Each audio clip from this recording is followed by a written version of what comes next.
I'm Angelo Giardino, Chief Medical Officer for Texas Children's Health Plan. When we last spoke in the fall of 2013, we were just at the beginning of the flu and respiratory season. Today, I want to give you an update about how Texas Children's Health Plan is doing right in the midst of the flu and respiratory season.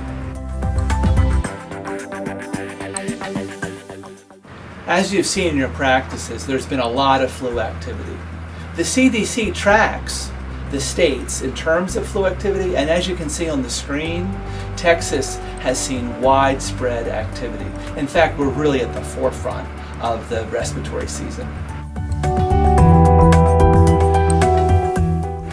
This season, we have seen an interesting trend line for flu. The CDC reports on all this. It's really available on the web.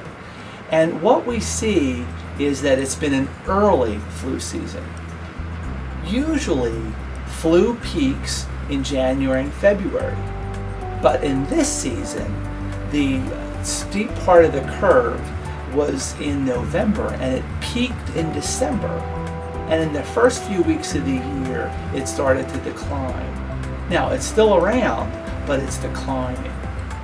This flu season, the vast majority of the flu has been flu A, subtype H1N1, which since 2009 has become a common subtype in the community.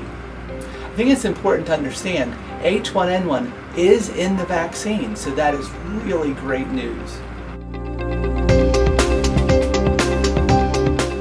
This year's flu season, where there was an early peak in December, actually is similar to the season last year, where there was a peak in December as well. Previously, the peak was in late January, early February.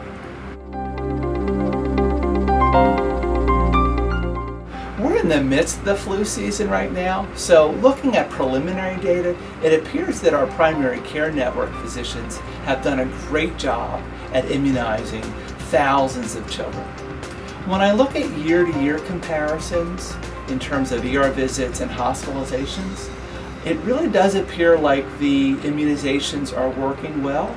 Now that's preliminary, and I can't give you final statistics until March or April when the official work is done.